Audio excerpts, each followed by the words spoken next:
بلند آواز سے صلوات۔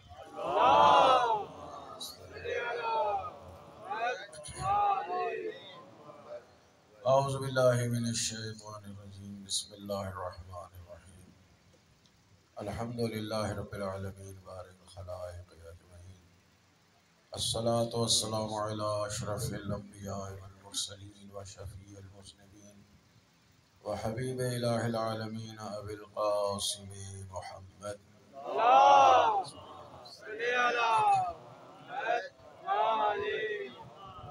وأهل بيته الطيبين الطاهرين المعصومين المظلومين ولعنة الله على أعدائهم أجمعين.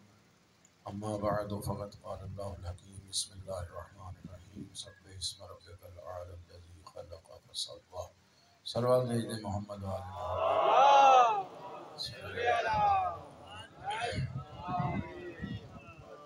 شب جمعہ ہے، شب استجابت دعا ہے۔ پروردگار عالم کی بارگاہ میں دست بدعا کہ پروردگار ہمارے گناہوں کو معاف فرمائے، ہمیں آئندہ گناہوں سے بچنے کی توفیق عنایت فرمائے، ہمارے تمام مرحومین اور شہداء کی مغفرت فرمائے، ان سب کو اور ہم سب کو روز قیامت شہداء کربلا کے ساتھ محشور فرمائے۔ بہت سے مومنین مومنات بیمار ہیں، التماس سے دعا رکھتے ہیں۔ رانا مظہر صاحب علیل ہیں، اللہ تعالیٰ حاجی فیض صاحب کا بیٹا علیل ہے، ایک مومنہ کینسر کی مریض ہے، پروردگار سب کو صحت کاملہ عطا فرمائے۔ خالق کائنات ہم سب کو دنیا میں آل محمد کی زیارت اور آخرت میں ان کی شفاعت نصیب فرمائے، ہمیں کسی کا محتاج نہ فرمائے۔ جن کے ہاں اولاد نہیں ہے بحق محمد و آل محمد، پروردگار ان کو اولاد صالح عطا فرمائے۔ جنہیں عطا فرمائی ہے ان کی بہترین تربیت کرنے کی توفیق عنایت فرمائے۔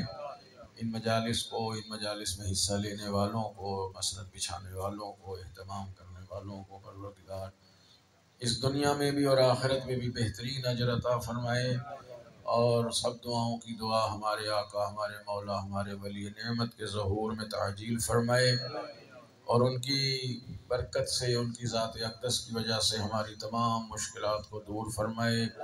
علماء اعلام، مراجع اعظام، رہبر معظم، مومنین کرام دنیا میں جہاں کہیں اللہ تعالیٰ ان سب کی حفاظت فرمائے، ہمارے علم میں اضافہ فرمائے، اور علم پر عمل کرنے کی توفیق عنایت فرمائے۔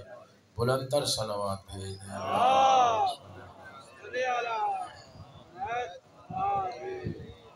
عزیزان محترم، سورہ مبارک اعلیٰ، اس پہ مختصر سی گفتگو ہے، اور پہلی مجلس میں عرض کیا تھا کہ شب جمعہ اور روز جمعہ کی نماز فجر میں سورہ اعلیٰ کو پڑھنے کا بے حد ثواب ہے۔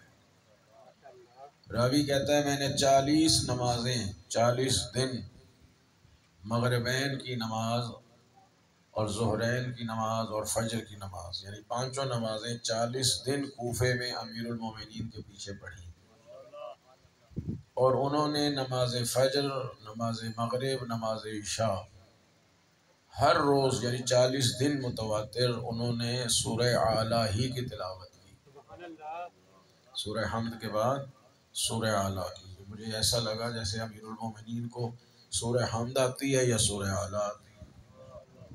تو میں نے عرض بھی کیا بعد میں کہ یا امیر المومنین آپ روزانہ سورہ اعلیٰ ہی پڑھتے ہیں، تو حضرت نے ارشاد فرمایا کہ اگر میرے بس میں ہوتا تو میں روزانہ سورہ اعلیٰ ہی پڑھا کرتا، اس لیے کہ اس کے پڑھنے میں جو اللہ تعالیٰ نے اجر رکھا ہوا ہے اس کو پروردگار خود ہی جانتا ہے۔ صلوات بھیج دیں محمد وآلہ۔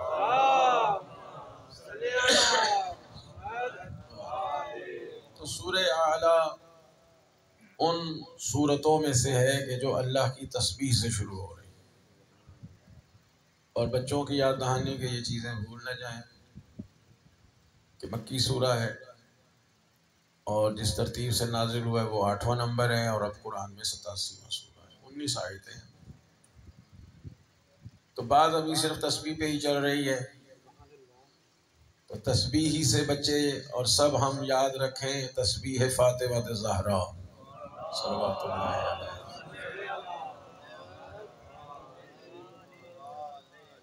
ابھی یہاں بیٹھتے ہی بات ذہن میں آ گئی کہ تسبیح زہرا کا ذکر نہیں ہوا ہے۔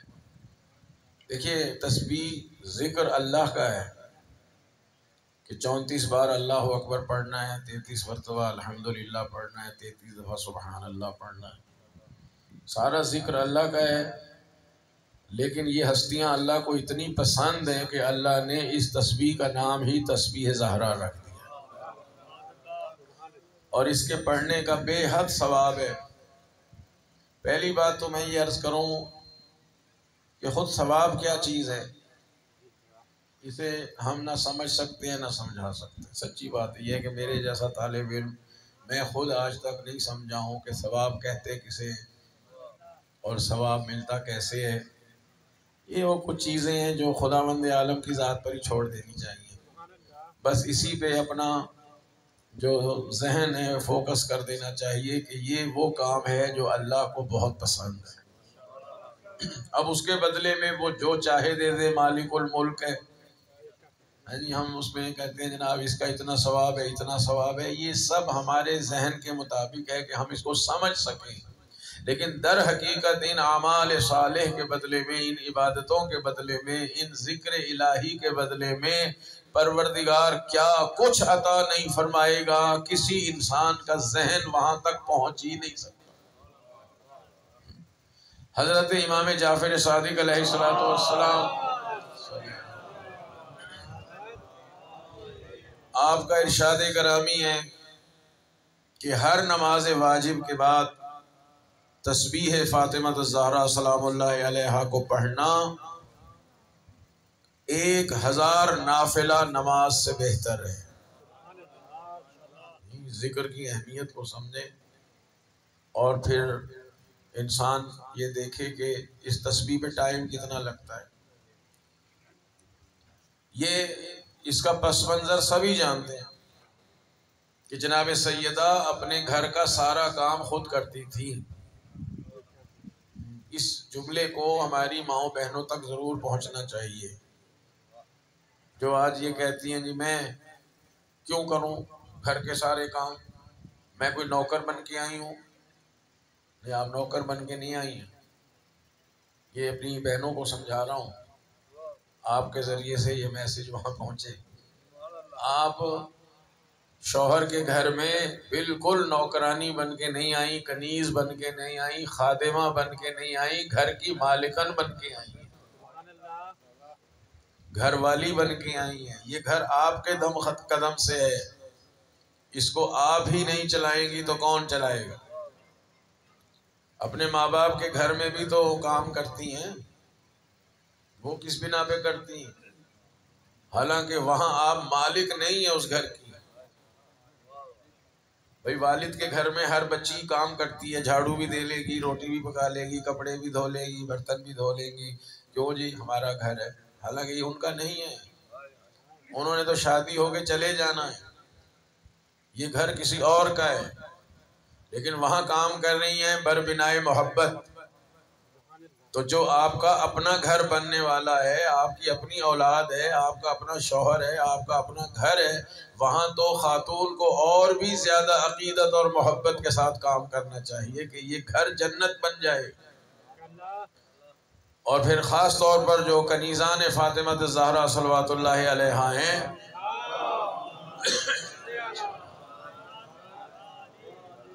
جناب سیدہ کی پیروکار ہیں، ان کو تو اپنے گھر کو بہت ہی عقیدت کے ساتھ چلانا چاہیے اور اپنے گھر کے ہر کام کو عبادت سمجھ کے کرنا چاہیے۔ اور بھائیوں سے کہہ رہا ہوں، آپ بھی ان کا ہاتھ بٹائیں گھرداری میں۔ صلوات بھیج دیں مولا۔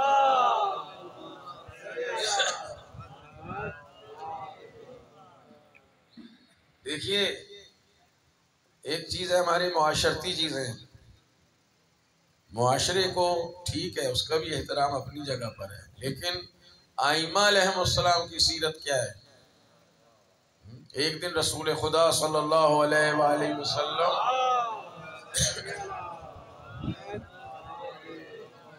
سرکار دو عالم امیر المومنین کے گھر تشریف لائے، تو امیر المومنین جناب سیدہ کا ہاتھ بٹا رہے تھے، کوئی دال جیسے صاف کرنا ہوتا ہے وہ یہی کچھ کہہ سکتے، ممکن ہے پیسنے کے لیے جو صاف کرا رہے ہوں، چاول تو ہوتے نہیں تھے اس زمانے میں، چاول کھا جائے، یعنی کوئی گھرداری کا کام ایسے ہی ہے کہ جیسے کوئی جو صاف کرا رہے ہوں یا چنے وغیرہ جو کچھ بھی ہوتا تھا صاف کرا رہے ہوں، تو ممکن ہے ہم میں سے کوئی ہوتا تو کہتا یا علی یہ کیا کام کر رہے ہیں، لیکن سرکار دو عالم صلی اللہ علیہ وآلہ وسلم نے ارشاد فرمایا، اور یہ ارشادات اس لیے ہوتے ہیں کہ ہم تک پہنچ جائیں، ورنہ امیر المومنین کے پاس بھی وہی علم ہے جو سرکار دو عالم کے پاس ہے۔ آخر رسول خدا نے اپنی زبان اسی لیے تو چسائی تھی کہ سارا علم ادھر منتقل ہو جائے، اور امیر المومنین ساری زندگی اسی پہ ناز کرتے تھے کہ میرے پاس اتنا علم جو آیا ہے، یہ ھذا لعاب رسول اللہ، یہ رسول اللہ کی زبان مبارک چوسنے کا اثر ہے۔ تو یہ گفتگو اس لیے ہوتی ہے کہ ہم تک پہنچ جائے۔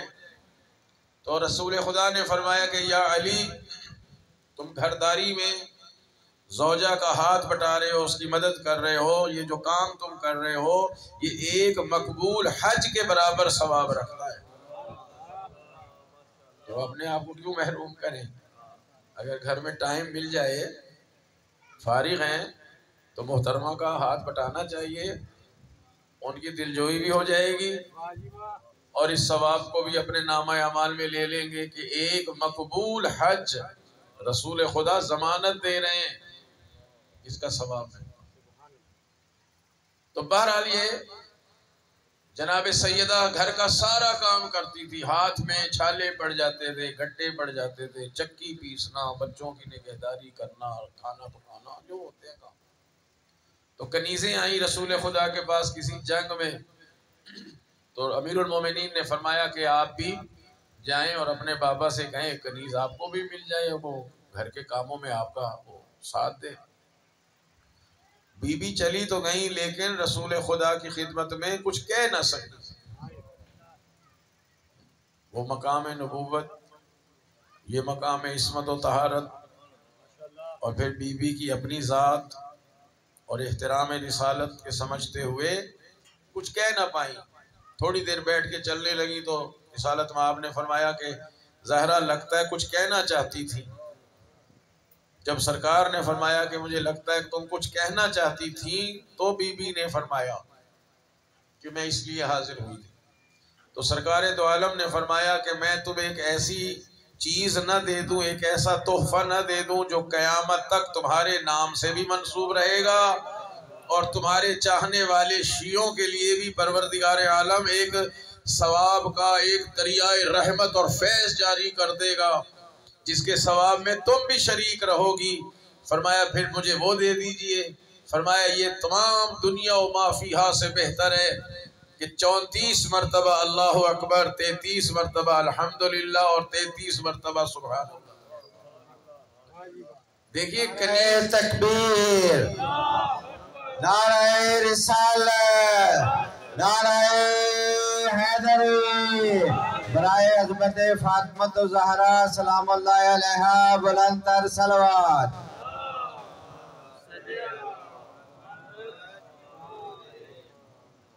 یہ مختصر سا عمل ہے، 100 بار اللہ تعالیٰ کا ذکر ہو جائے گا، اور پھر بی بی کے نام سے منسوب ہو گیا، اور اس میں اجر جو ہے وہ میں بیان کر چکا ہوں کہ امام نے فرمایا کہ نماز واجب کے بعد جو تسبیح پڑھے یہ تعقیبات میں شامل ہے۔ اب شب جمعہ ہے، چلو اسی پہ بات صحیح کہ ہر نماز کے بعد تعقیبات یعنی یہ مستحبات میں شامل ہیں، تعقیبات صلاۃ۔ صرف یہ نہیں ہے کہ میں نے 3 رکعت مغرب کی پڑھ لی اور نماز ختم، اور 4 رکعت فرض کریں عشاء کی پڑھ لی اور اسی پر اکتفا کر لیں۔ کتنی غلطیاں نماز واجب میں مجھ سے ہو گئی ہوں گی، کتنے چیزیں ہیں جو ہونی چاہیے تھی وہ نہ ہو سکی، تو اس کمی کو پورا کرنے کے لیے یہ تعقیبات اور نوافل وغیرہ ہیں۔ اس میں سب سے افضل تعقیب جو ہے وہ یہ جناب سیدہ کی تسبیح ہے، کہ چھٹے آقا فرماتے ہیں کہ ہمارے نزدیک یہ 1000 نافلہ نماز پڑھنے سے بہتر ہے ثواب کے اعتبار سے تسبیح جناب سیدہ۔ البتہ پھر اس میں ترتیب ہے، یعنی ہم جو السلام علیکم ورحمۃ اللہ کے بعد 3 مرتبہ اللہ اکبر کہتے ہیں، یہ تعقیبات ہے، یہ نماز کا حصہ نہیں ہے۔ گھبرا تو نہیں رہے جی؟ کل کو کہیں جی کوئی نئی بات ہو گئی ہے۔ یہ 3 مرتبہ جو ہاتھ اٹھا کہتے ہیں اللہ اکبر اللہ اکبر اللہ اکبر، یہ نماز کا جز نہیں ہے، کیونکہ نماز کیا ہے؟ اول ہو تکبیر آخر ہو تسلیم۔ اللہ اکبر سے شروع ہوتی ہے، السلام علیکم ورحمۃ اللہ پہ ختم ہو جاتی ہے۔ تو یہ 3 مرتبہ اللہ اکبر تعقیبات نماز میں ہے۔ اللہ کے نام کی وجہ سے جناب سیدہ کی تسبیح سے پہلے ان کو 3 مرتبہ کہنے کا حکم ہے، تو ہم وہ اللہ اکبر یہ تعقیبات میں پڑھتے ہیں۔ اس کے بعد پھر جناب سیدہ کی یہ تسبیح ہے۔ اور اس کے علاوہ انسان چلتے پھرتے اٹھتے بیٹھتے گھر میں کہیں جا رہا ہے، کسی محفل میں بیٹھا ہے، سفر میں جا رہے ہیں، سفر کی حفاظت کے لیے یہ تسبیح جناب سیدہ ہے، رزق میں اضافے کے لیے تسبیح ہے جناب سیدہ۔ جس کے ہاں اولاد نہ ہو رہی ہو اس کو 2 عمل بتائے گئے، ایک کثرت سے استغفار اور کثرت سے جناب سیدہ کی تسبیح، ٹھیک ہے۔ اور بھی بہرحال اس میں بہت کچھ ہے کہ انسان اس تسبیح کو بالکل نہ بھولے اور ہمیشہ اس کو اپنے ورد میں رکھے، اپنے ذکر میں رکھے، چلتے پھرتے ادھر ادھر جائے بندہ، بجائے یہ کہ اور باتیں کوئی کرتا رہے، یہ تسبیح پڑھتا رہے سفر میں حضر میں، بے حد اللہ تعالیٰ اس کا اجر و ثواب دیتا ہے اور آپ کی حاجات پوری ہوں گی۔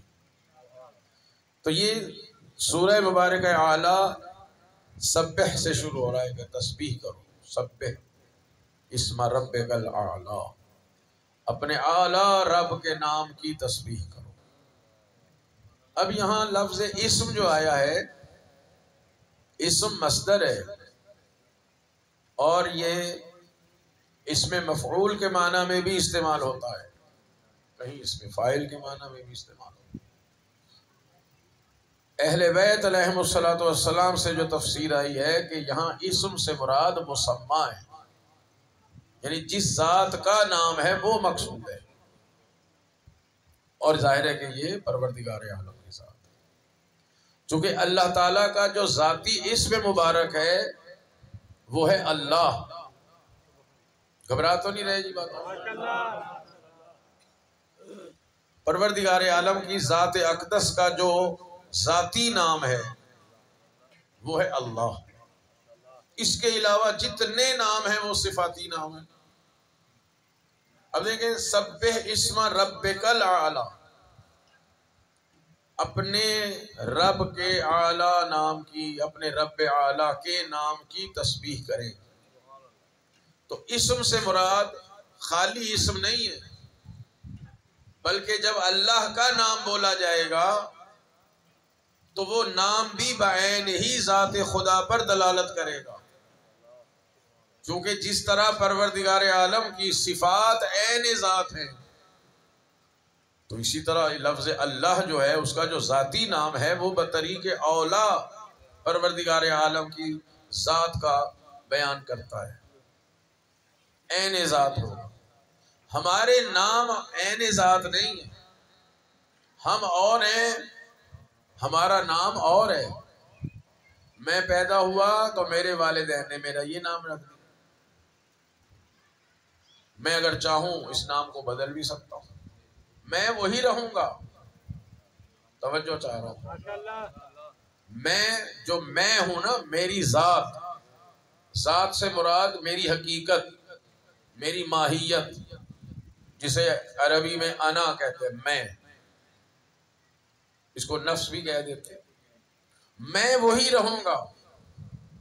نام یہ رکھ دیا ہے، کوئی اور نام بھی رکھا جا سکتا تھا۔ ممکن ہے کئی دفعہ ایسا ہوتا ہے کہ بچہ پیدا ہو جاتا ہے، کئی دن اس بچے کا نام ہی نہیں رکھا جاتا، بہت دنوں کے بعد اس کا نام رکھا جاتا ہے۔ البتہ مستحب یہ ہے، سنت رسول اللہ یہ ہے کہ جیسے ہی عورت کے امید ہو کہ بچہ ہونے والا ہے تو اس حمل کا ایک نام رکھ دیا جائے کہ اگر یہ لڑکا ہے تو اس کا نام مثلا محمد، یا علی یا جو بھی اسماء مبارکہ میں سے نام رکھیں، لڑکی ہوئی تو یہ فاطمہ یا زینب اس طرح کوئی نام رکھ دینا چاہیے اس کے دنیا میں آنے سے پہلے. یہ سنت ہے رسول اللہ کی طرف سے، کیونکہ بعض دفعہ بچے جو ہیں وہ حالت حمل میں ضائع ہو جاتے ہیں. تو مسلمان کا بچہ جب حالت حمل میں بھی ضائع ہو جائے تو قیامت کے دن رسول خدا اس پہ بھی فخر کریں گے کہ یہ بھی میری امت میں شامل ہے. تو روز محشر اسے کس نام سے پکارا جائے گا؟ تو پہلے سے ہی اس کا نام تجویز کر دینا سنت رسول اللہ. صلوات بھیجنے محمد والے.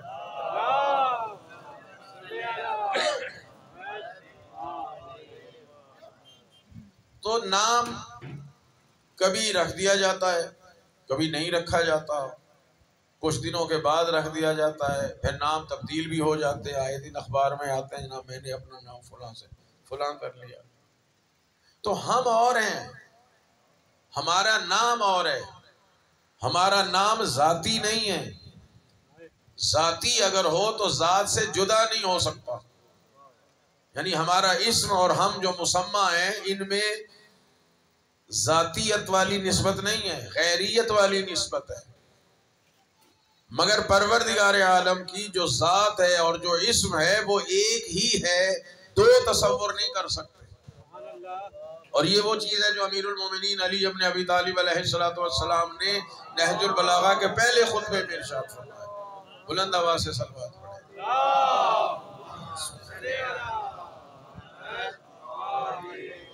لہذا جب اسم خدا بولا جائے گا، بعض لوگ سبحان اللہ، قرآن کریم نے ہر چیز کو واضح کہ جن کے دلوں میں ہیر پھیر ہے، ٹیڑھا پن ہے، دو نمبری ہے نا، وہ متشابہات کے پیچھے جاتے ہیں. وہ بات کو گول مول کر کے گھما پھرا کے اپنے مطلب کی بات کر کے ایک نعرہ لگوا کے آپ کو خوش کر کے چلے جائیں کہ بسم اللہ سے، کہ جی کہنے اللہ کے نام سے. تو اللہ اور ہے، اس کا نام اور ہے، اور وہاں سے وہ اپنے مطلب کی بات نکال کے آپ لوگوں کو خوش کر کے چلے جاتے ہیں. یہاں بھی اسی طرح ہے، سبح اسم ربک الاعلی، اپنے رب کے اعلیٰ نام سے نام کی تسبیح کرو. وہ نام پہ کچھ اور لے لیتے. عرض خدمت یہ ہے کہ شیعہ عقیدہ یہ ہے کہ خدا کا نام اور اس کی ذات ایک ہی چیز ہے. جس طرح اس کی ذات اور صفات ایک ہیں، بعین ہی وہی ہے. دو کا تصور کریں گے تو توحید باقی نہیں رہے گی. اسی طرح لفظ اللہ اس کی ذات کا مظہر ہے. جب لفظ اللہ بولا جائے گا تو خود پروردگار عالم کی ذات ہی مقصود ہوگی. تو یہاں تسبیح اسی ذات کی ہے، لیکن چونکہ ہم اس کی ذات کی معرفت نہیں رکھتے لہذا حکم دیا گیا کہ اس کے نام کی تسبیح کرو، اور وہ بھی رب ہے. سبح اسم ربک الاعلی الذی خلق. رب کو ملایا ہے لفظ خلق کے ساتھ. بہت توجہ سے. اب ظاہر ہے کہ 19 آیتیں پوری کرنی ہے اور چوتھی مجلس ہو رہی ہے. ہم پہلی آیت پہ ٹکے ہوئے، بس شب جمعہ بھی ہے، تھوڑی سی توجہ فرمائیں. ایک ہے لفظ اللہ اور ایک ہے لفظ رب. ٹھیک ہے، لفظ اللہ میں جلال ہے اور لفظ رب میں جمال ہے. بچوں کو سمجھانے کے لیے مثال ناقص ہے، لیکن اب ظاہر ہے کہ ذہنوں کو قریب کرنے کے لیے مثالیں ہوتی ہیں، اور علماء میں یہ اتفاق ہے کہ مثال پر اعتراض واقع نہیں ہوا کرتا. بچے جو چھوٹے ہیں ان کو سمجھا رہا ہوں، نوجوانوں. دیکھیں، ایک ہے والد، ایک ہے والدہ. خدا کے ساتھ ہمارا یہ رشتہ نہیں ہے. وہ خالق ہے، والد نہیں ہے. وہ عیسیٰ کا باپ نہیں ہے، کسی اور کا کیسے ہو جائے. خدا کسی کا باپ نہیں، وہ خالق ہے. خالق اور مخلوق، یہ ہے اللہ کے ساتھ ہمارا رشتہ کہ وہ خالق ہے، ہم اس کی مخلوق ہیں. لیکن ہر گھر میں ایک ہوتے ہیں والد اور ایک ہیں والدہ. بچے بہت احترام کریں ماں باپ. والد میں جلال ہے، والدہ میں جمال ہے. یعنی والد کا ایک روب ہوتا ہے ماں کہے گی تمہارے ابا جی آ رہے ہیں، آنے دو ذرا تمہارے والد، بھائی 2 تھپڑ مارے گا تم 3 مار لو، لیکن نہیں. کیوں؟ والد کا رعب ہوتا ہے فطری طور پر، اور والد کا رعب ہونا بھی چاہیے، یہ بھی فطرت کا تقاضا ہے. یعنی والد میں جو جلال ہے وہ رعب والا ہے کہ باپ بچے کے لیے ایسی شخصیت ہے کہ بچے کے دل میں اس کا ایک رعب طاری ہوتا ہے، بچہ اس سے مرعوب ہوتا ہے. ماں چاہے جیسی بھی ہو، چاہے 100 تھپڑ بھی ماں مارے تو بچہ پلٹ کے ماں ہی کی طرف جائے گا، اس لیے کہ ماں میں جو شفقت رکھی ہے اللہ تعالیٰ نے کہ اس کی ذات میں جمال ہی جمال ہے. وہ غصے میں بھی ہوگی تو اس کے غصے میں بھی پیار ہوگا. بس اس کو سمجھانے کے لیے میں نے یہ مثال عرض کی، اگرچہ یہ ناقص ہے لیکن ذہن قریب ہو جائیں گے. لفظ اللہ میں جلال اور رعب پایا جاتا ہے، جبکہ لفظ رب میں محبت ہی محبت پائی جاتی ہے. نعرہ تکبیر، نعرہ رسالت، نعرہ حیدری. برائے عظمت پنجتن پاک باواز بلند صلوات.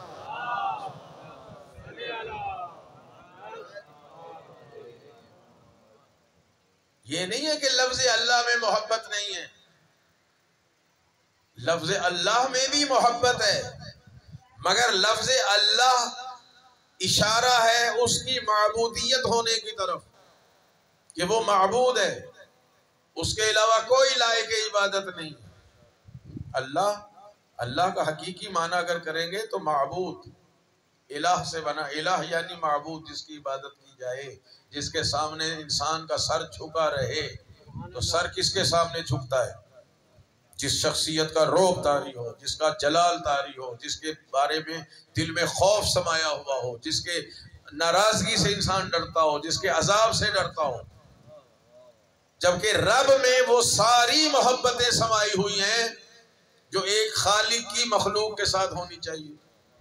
لہذا قرآن میں اکثر مقامات پر دعائیں ربنا سے شروع ہوتی ہیں، کہیں کہیں اللہم سے ہے. خود لفظ اللہ سے دعائیں بہت میری نظر سے نہیں گزری، لیکن یہ دلیل نہیں ہے کہ نہ ہو، مل جائیں تو مل جائیں، لیکن یا دعائیں لفظ اللہم سے شروع ہوتی ہیں کہ وہاں بھی لفظ اللہ کے ساتھ میم مشدد لگا کے ایک محبت والا عنوان پیدا کیا گیا ہے، یا ربنا کی طاعت دعاؤں کو شروع کیا گیا ہے تاکہ اس میں جو شفقت پائی جاتی ہے، جو ترحم پایا جاتا ہے، بندہ اس رحمت الہی میں گم ہو کے کہے پروردگار میری یہ حاجتیں ہیں تو پوری فرما دے. بات واضح ہو رہی ہے؟ تو لفظ رب آیا ہے، سب اسم ربک الاعلی، تسبیح کرو اپنے اعلی رب کے نام کے ساتھ یا رب کے اعلی نام کے ساتھ. اور یہ بھی عرض کروں پورے قرآن میں لفظ رب، ربنا، ربی، ربہ، ربکا، ربکے، ربکما، ربکم، یہ 970 بار آیا ہے. اب یہ گن کے تصدیق کرنا آپ کا کام ہے. سلوات بھیج دیں محمد.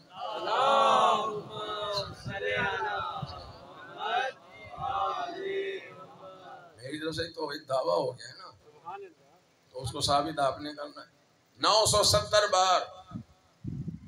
اور بعض علماء کو علم عدد سے رغبت ہوتی ہے، 970 کو نکالا ہے کہ 9 اور 7 کو جمع کریں تو 16 بنتا ہے. پھر اس کا عدد صغیر نکالتے ہیں، 6 اور 1 7 بنتا ہے. اور سورہ حمد میں بھی 7 ہی آیتیں ہیں کہ جو کچھ قرآن میں ہے وہ سورہ حمد. بہرحال ایک بات آ گئی ہے. تو 970 بار لفظ رب کا آنا کتنی محبت خدا کی طرف اشارہ کر رہا. یعنی رب کون ہے؟ الحمدللہ رب العالمین، تبارک اللہ رب العالمین، سارے عالمین کا رب. جناب موسیٰ علیہ السلام جب گئے فرعون کے پاس تو انہوں نے اپنے رب کی بات کی. اس نے کہا فمن ربکما، تمہارا رب کون ہے؟ میں جو رب بنا ہوں. تو جناب موسیٰ نے فرمایا ربنا الذی اعطا کل شیء خلقہ ثم ہدی. ہمارا رب تو وہ ہے جس نے ہر شے کو وجود بخشا ہے اور اسے وجود دے کے منزل کمال تک پہنچایا ہے.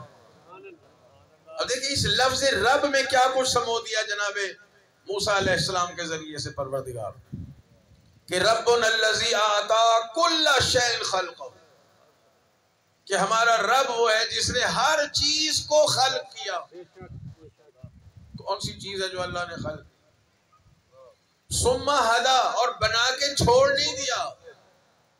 ہم ترجمہ یہی کریں گے کہ ہر شے کو خلق کیا اور اس کی ہدایت کر دی.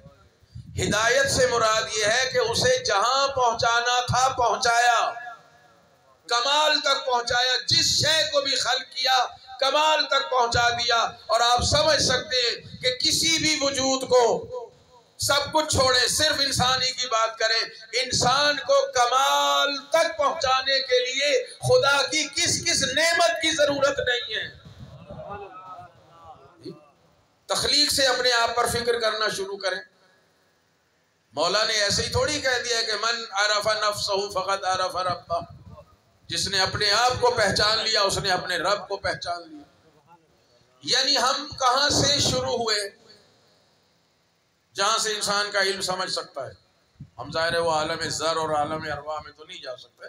جہاں سے میری تخلیق شروع ہوئی بدن کی صحیح، جہاں سے جسمانی تخلیق شروع ہوئی وہاں سے لے کے مرتے دم تک اور مرنے کے بعد اور عالم برزخ اور عالم محشر اور محشر کے بعد انشاءاللہ جو بھی پروردگار محمد و آل محمد کے صدقے میں ہمیں عالم دے گا وہاں تک دیکھتے چلے جائیں. ربنا الذی اعطا کل شیء خلقہ ثم ہدی، ہماری تخلیق سے لے کے انتہائے کمال تک کون کون سی نعمت ہمیں چاہیے وہ دیے جا رہا ہے اور ہم منزل کمال تک پہنچتے جا رہے ہیں. اس لفظ رب میں کیا کچھ نہیں سمویا ہوا پروردگار، اور تخلیق کے ساتھ آ رہا ہے. پہلی وحی میں بھی یہی فرمایا اقرا بسم ربک الذی خلق، پڑھو اس رب کے نام سے جس نے پیدا کیا. جناب موسیٰ علیہ السلام فرعون کے دربار میں پہنچے ہوئے ہیں اور پھر اللہ نے کہا جاؤ موسیٰ اذهب الی فرعون انہ طغی، فرعون کی طرف جاؤ، اس نے تو بڑی طغیانی کر رکھی ہے، بڑی سرکشی کر رکھی ہے اور بڑا جو ہے وہ اپنے آپ کو رب اعلیٰ کہہ رہا ہے. جناب فرعون جناب موسیٰ علیہ السلام کیا عرض کرتے ہیں پروردگار میری زبان کی گرہ کھول دے. رب اشرح لی صدری ویسر لی امری واحلل عقدۃ من لسانی یفقہوا قولی، میری زبان کی گرہ کھول دے. اب اس گرہ سے کیا مراد ہے مفسرین اس میں الجھے ہوئے.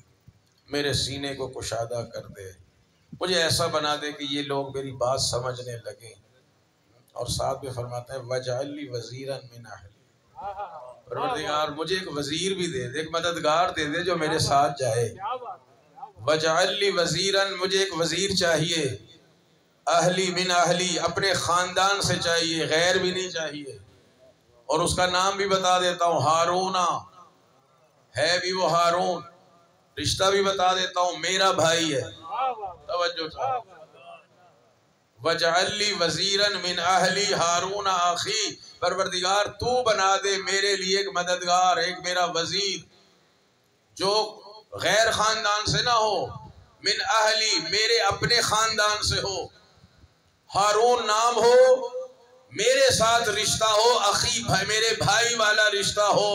ہم عرض کریں کہ یا موسیٰ آپ کو وزیر مددگار چاہیے، نام بھی بتا رہے ہیں، رشتہ بھی بتا رہے ہیں، اپنے اہل بیت سے بھی بتا رہے ہیں، خاندان سے بھی بتا رہے ہیں، تو آپ خود ہی بنا لیں. تو موسیٰ کہیں گے کہ میں پروردگار کی بارگاہ میں دعا کر سکتا ہوں، بنا نہیں سکتا.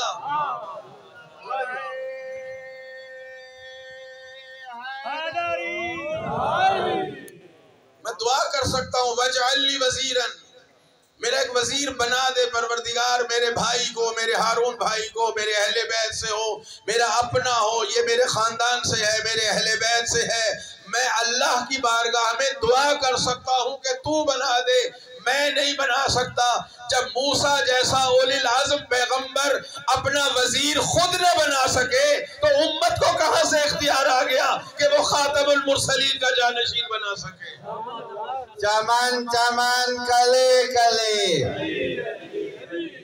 نگر نگر گلی گلی، نعرہ حیدری۔ اور میرے نبی نے کئی مقامات پہ فرمایا، کم از کم 7 مقامات علماء نے نقل کیے کہ 7 اہم ترین مقامات پہ فرمایا۔ اور ایک دفعہ اس وقت فرمایا کہ جب ایک جنگ کے لیے جا رہے ہیں اور پتہ ہے کہ جنگ ہونی نہیں ہے، تو کہا کہ علی تم یہاں مدینے میں میرے نائب بن کے رہو۔ کسی اور کو رسول خدا نے زندگی میں کبھی نہیں کہا کہ مدینے میں میرے نائب بن کے رہو۔ نائب کوئی خلیفہ کہا جاتا ہے، جانشین۔ بھائی مصلی پہ کوئی کھڑا ہو کے نماز پڑھا رہا ہے، اس کو تو وہی دیکھے گا جو مسجد کے اندر آئے گا۔ بھائی یہ زینبیہ مسجد ہے، یہاں جماعت ہوتی ہے، اندر کون نماز پڑھا رہا ہے، مصلی پہ کون کھڑا ہے، اس کو وہی دیکھے گا جو مسجد کے اندر ہے۔ باہر سے گزرنے والے کو پتہ نہیں چلے گا۔ لیکن اگر کوئی کسی کو اپنا جانشین بنا کے سفر پہ روانہ ہو جائے، پاکستان میں بھی ہوتا ہے، صدر محترم باہر جاتے ہیں تو سینٹ کے چیئرمین کو نائب صدر بنا کے جاتے ہیں، وہ قائم مقام صدر ہوتا ہے۔ سارے پاکستان اور پاکستان سے باہر دنیا کو پتا ہوتا ہے کہ صدر کا جانشین یہ ہے۔ مسجد کے اندر کوئی آئے گا تو پتا چلے گا نا کہ امام جماعت کون بنا ہوا ہے، لیکن جب نبی کسی کو پورے شہر میں جانشین بنا کے جائیں گے تو پورے شہر کو بھی پتا چلے گا اور 1400 سال کے بعد ہمیں بھی پتا چلے گا۔ نعرہ تکبیر، نعرہ رسالت، نعرہ حیدری، نعرہ حیدری۔ سرکار نے کیا فرمایا؟ مدینے میں میرے جانشین بن کے رہو۔ تو خلیفہ جناب موسیٰ نے ہارون کو بنایا تھا نا جب طور پہ گئے، ٹھیک؟ تو خلیفہ وفات کے بعد نہیں ہوتا، خلیفہ زندگی میں ہوتا ہے۔ رسول اللہ نے زندگی میں اپنا خلیفہ صرف مولا امیر المومنین کو فرمایا ہے، اور تشبیہ بھی دی ہے جناب موسیٰ اور ہارون کی طرح، یا علی انت منی بمنزلت ہارون من موسیٰ۔ اسی مقام پہ کہ امیر المومنین کو نہیں لے کے جا رہے، توجہ چاہ رہا ہوں بس، وقت بہت تھوڑا سا ہے، اور امیر المومنین کو خلیفہ بنا رہے ہیں مدینے میں۔ تو بعض لوگوں نے کہا نبی اور علی میں جدائی ہو گئی، بھئی افواہ پھیلانے میں کون سا پیسے لگتے ہیں، جملہ ہی نکالنا ہے۔ نبی اور علی میں معاذ اللہ جدائی ہو گئی، تفرقہ پڑ گیا۔ دیکھیں ساتھ ہر جنگ میں لے کے جاتے ہیں، یہاں نہیں لے کے جا رہے، اور عورتوں اور بچوں پر جو ہے نا بس وہ نگران بنا کے جانے، یعنی عورتوں اور بچوں کی نگرانی کوئی کام ہی نہیں۔ تو یہ جملہ امیر المومنین نے سنا تو جا کے رسول خدا کو عرض کیا کہ آپ بس مجھے بچوں اور عورتوں پر نگران بنا کے جا رہے ہیں اور مجھے جنگ میں نہیں لے کے جا رہے، لوگ اس طرح کی باتیں بنا رہے ہیں۔ تو سرکار نے فوراً فرمایا اما ترضا، کیا تم اس بات پہ راضی نہیں ہو کہ انت منی بمنزلت ہارون من موسیٰ، علی تجھ کو مجھ سے وہی نسبت ہے جو ہارون کو موسیٰ سے ہوا کرتی تھی۔ الا لا نبی بعدی، بس یہ ہے کہ میرے بعد کوئی نبی نہیں آ سکتا۔ یعنی صفات و کمال سارے وہی ہیں، مگر رسالت سرکار دو عالم پہ ختم ہو گئی۔ 7 مقامات پر یہ ارشاد فرمانا حدیث کو متواتر بنا رہا ہے، اور کسی عالم نے اس کا انکار نہیں کیا۔ حتیٰ بخاری شریف میں بھی یہ حدیث موجود ہے کہ علی تجھ کو مجھ سے وہی نسبت ہے جو ہارون کو موسیٰ سے تھی۔ اب جو بندہ قرآن پڑھتا ہے اور ہارون و موسیٰ کے حالات پڑھتا ہے، کم از کم اسے اعتراض نہیں کرنا چاہیے کہ علی پہلے نمبر پر ہے یا چوتھے نمبر پر، اور حضرت علی بھائی ہیں چوتھے نمبر پہ۔ ہاں پریشان نہ ہو جائیں، گھر میں بھی چوتھا نمبر، بھائیوں میں عقیل طالب عقیل جعفر پھر مولا علی، اور خلافت میں بھی چوتھے نمبر. کیوں جی مانتے ہیں نا چوتھی خلافت ہے. گھبرانے کی آپ نہ پریشان ہو، چوتھی خلافت مولا کی ہے، پریشان آپ ہو رہے ہیں. صلوات بھیج دیں.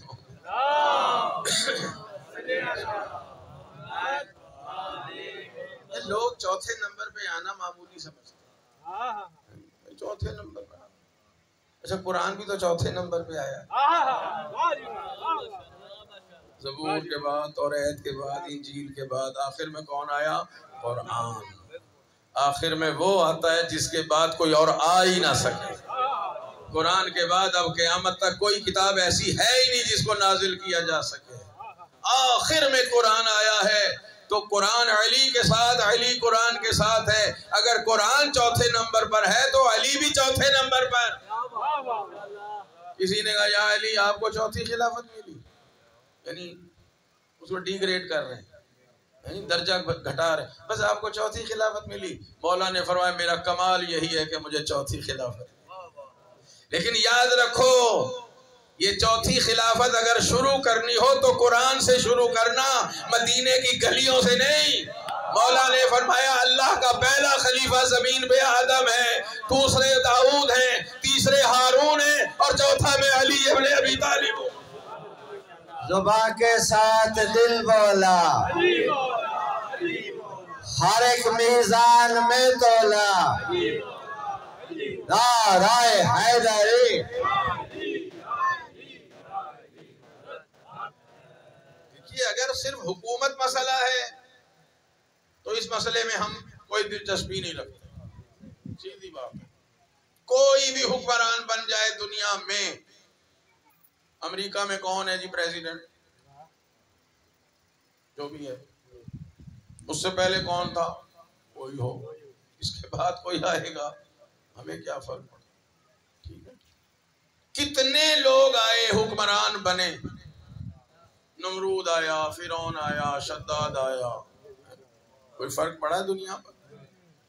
ظاہری حکومتوں سے کوئی فرق نہیں. اور ہمیں اس مسئلے سے دلچسپی نہیں ہے. وزیر اعظم ان کو بنا لیں، ان کو بنایا تھا، کوئی اور بن جائے گا، کوئی بنتا رہے. ہمیں اس سے غرض نہیں ہے. ہم نے دیکھنا ہے کہ ہمارا دین کہاں سے ہم نے حاصل کرنا ہے. تخت حکومت پہ کوئی بیٹھ جائے، دین ہم اسی سے لیں گے جس کو پیغمبر کہہ کے جائے انا مدینۃ العلم وعلی بابها، میں شہر علم ہوں، علی اس کا دروازہ ہے. من اراد العلم فلیعط علی الباب، جس نے علم لینا ہو وہ علی کے پاس آئے. دین علی سے ملے گا، ہدایت علی سے ملے گی، شریعت علی سے ملے گی، سنت پیغمبر علی سے ملے گی. ہر شے میرے نبی بحکم خدا علی کو دے کر گئے ہیں. ہم لیں گے تو امیر المومنین سے لیں گے. تخت حکومت پہ کوئی بھی ہو اس سے ہمیں غرض نہیں ہے. ہم نے تو دیکھنا ہے دین کا رہبر کہاں ہے، جسے اللہ نے امامت دی ہے وہ کہاں ہے، جن کے پاس اللہ کی طرف سے ولایت ہے وہ کہاں ہے، جو ہمارا ہادی برحق ہے وہ کہاں ہے. اور وہ ہادی برحق ہمیں رسول خدا بعنوان علی ابن ابی طالب دے کر گئے. ہم نے سب کچھ اسی گھرانے سے لینا. ہمارا دین بھی انہی سے وابستہ ہے، ہماری دنیا بھی انہی سے. یہ ہماری دنیا کے رہبر ہیں، یہ ہمارے دین کے رہبر ہیں، یہ ہمارے ہادی ہیں، یہ ہمارے امام ہیں، یہ ولی اللہ ہیں، یہ ہمارے معصوم پیشوا ہیں. ہم نے زندگی ان کے احکامات پر گزارنی ہے. باقی حکومت جس کا مسئلہ ہے، جنہوں نے دین کو حکومت سمجھا تھا کہ یہ سب حکومت کے لیے ہے تو وہ اسی کو اہمیت دیتے ہیں. ہم خاندان بنی ہاشم کی سنت پر ہیں کہ یہ دنیا نہیں ہے، یہ دین ہے، یہ حکومت نہیں، یہ نبوت ہے. نبوت کے بعد امامت و ولایت ہے. ہم اسی راستے پر کام کریں. بس عزیزو میں نے بہت ٹائم لیا آپ کا. باقی باتیں انشاءاللہ زندگی رہی تو کل. انہی ہادیان برحق نے اس دین کو بچایا. جنہوں نے حکومت سمجھی انہوں نے دین کو نقصان پہنچایا. انہوں نے ہر دور میں مذہب کو نقصان پہنچایا. وہ آج بھی دین کو نقصان پہنچایا. دین میں بھی سیاست بازی کر رہے ہیں. سیاسی باتوں کو بھی اسلامک ٹچ دے کے آگے گزرتے ہیں. لیکن جنہوں نے دین کو بچانے کا عہد کیا ہوا تھا انہوں نے ہر قسم کی قربانی دے کے اپنے نانا کے دین کو بچایا اور ہمیشہ کے لیے یزیدیت کے طوفان سے اسلام کو محفوظ کرایا۔ خاندان نے شہادت پیش کی اور شہادت کے بعد بیویوں کی چادریں لوٹ لی گئیں، بیویوں کو اسیر کیا گیا، خیموں کو آگ لگائی گئی، لاشیں پامال کیے گئے۔ خاندان نے عصمت و طہارت کی بیویوں کو پابند رسن کر کے، سروں پہ چادریں نہیں ہیں، ہاتھ بندھے ہوئے ہیں، اونٹوں پہ سوار کرایا۔ جب بیویاں سوار ہوئیں نا، روایت کہتی ہے وہ ظاہر جانور ہیں، کچھ کہہ رہے ہیں، بیوی جانتی امیر المومنین کی بیٹی ہے، مگر یہ باتیں ہوتی ہیں تو ہم تک پہنچتی ہیں۔ فرمایا سجاد آپ امام ہیں، یہ اونٹ آپس میں کیا کہہ رہے ہیں؟ کہا پھوپھی اماں یہ اونٹ کہہ رہے ہیں کہ دیکھو ہمارے اوپر کوئی عام خواتین سوار نہیں ہوتی، بے محمل، بے کچاوے، بے مقنا، بے چادریں، یہ کوئی عام مستورات نہیں ہیں، ان میں نبی زادیاں ہیں، علی کی بیٹیاں ہیں، فاطمہ زہرا کے بچے ہیں، آرام آرام سے چلنا، کوئی مستور گر نہ جائے، کوئی بچے گر نہ جائیں۔ امام فرماتے ہیں جانوروں نے تو یہ تہیا کیا تھا نا، مگر ظالموں نے ان اونٹوں کو اتنا تیز دوڑایا کہ 2 دن کا سفر ایک دن میں کرایا جاتا تھا، اونٹوں کو چابک مارے جاتے تھے، بیویاں پابند رسن بیٹھی ہیں، کچاوے نہیں ہیں، محمل نہیں ہیں، اور ہر بیوی کے ساتھ چھوٹے چھوٹے بچے بیٹھے ہیں جنہوں نے فقط ماؤں کے کپڑوں کو پکڑ رکھا ہے۔ اور جب وہ اونٹوں کو تیز دوڑاتے تھے، اونٹ اچھل اچھل کے دوڑ رہے ہوتے تھے تو چھوٹے چھوٹے بچوں سے ماؤں کے کپڑے چھوٹ جاتے تھے اور بچہ اچھل کے زمین پہ گرتا تھا اور گرتے ہوئے کہتا تھا اماں میں گر گیا ہوں، اب ماں کس طرح سنبھالے؟ ماں کو تو اجازت نہیں ہے کہ سواری روک کے اپنے بچے کو سنبھالے، بچہ زمین پہ گر کے مر جاتا تھا۔ خدا جانے کس نے قبریں بنائی، کس نے ان بچوں کو دفنایا کہ چھوٹی چھوٹی قبریں 40 کی تعداد میں چھوٹی چھوٹی قبریں بچوں کی بن گئی۔ ہاں راویوں نے اتنا ضرور لکھا کہ جب کوئی دفن کرتا تھا ان بچوں کو تو ایک کالے برقعے والی بیوی آ کے کہتی تھی میں تمہاری جنت کی ضامن ہوں، تم نے میرے بچے کی قبر بنا دی۔ اجرکم علی اللہ، اجرکم علی اللہ۔ سید سجاد جو اپنے بابا کی قبر نہ بنا سکے وہ ان بچوں کی قبر کیسے بنا سکتے تھے؟ ان کو اجازت ہی کہاں ہوتی تھی؟ بس عزاداروں ایک چھوٹی سی بات سن لیں، جب امام سجاد واپس آ گئے نا مدینے اور مدینے پہ حملہ ہوا ہے اور روضہ رسول کی بے حرمتی ہوئی تو امام سجاد اپنے خاندان کو لے کے مدینے سے باہر چلے گئے تھے۔ وہاں آپ کی کچھ زمین تھی، وہاں آپ نے سکونت اختیار کی، کچھ اور گھر بھی تھے، تو ایک دن وہاں ایک خیرات مانگنے والا فقیر آ گیا۔ وہ ایک دروازے پہ جاتا ہے اور یہی کہتا ہے میری مدد کرو انا غریب ہوں، میں غریب ہوں، میں غریب ہوں، میری مدد کرو، میرے غریب ہوں، میری مدد کرو۔ لوگ اسے کچھ نہ کچھ دے دیتے ہیں اور وہ آخر امام سجاد کے دروازے پر پہنچ گیا اور وہاں بھی اس نے یہی آواز بلند کی انا غریب، میں غریب۔ امام باہر تشریف لائے، آپ نے فرمایا مجھے یہ بتا اگر تیرا والد فوت ہو جائے تو اس کے جنازے کو غسل دے گا؟ اجرکم علی اللہ۔ بس لفظ ہی ہوتا ہے انسان کے ذہن اور دل کو منقلب کرنے والا۔ تو غسل دے گا کہاں؟ میں مسلمان، میرا والد مسلمان، اگر فوت ہو جائے تو میں غسل دوں گا۔ کہا تو اسے کفن بھی پہنائے گا؟ کہاں کفن بھی پہناؤں گا؟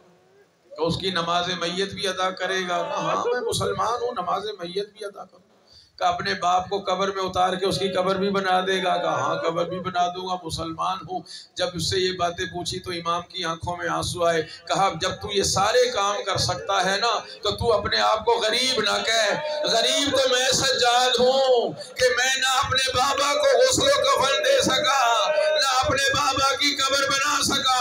میں دیکھ رہا تھا اور میرے بابا کا لاشا کبھی گھوڑوں سے پامال ہو رہا تھا، کبھی بے کفن پڑا ہوا تھا۔ میں اپنے بابا کے لاشے کو کربلا کی تپتی ریت پر چھوڑ کے چلا گیا۔ ارے غریب تو میں ہوں، تو اپنے آپ کو غریب نہ کہہ۔ الہی و ربی بس صحیح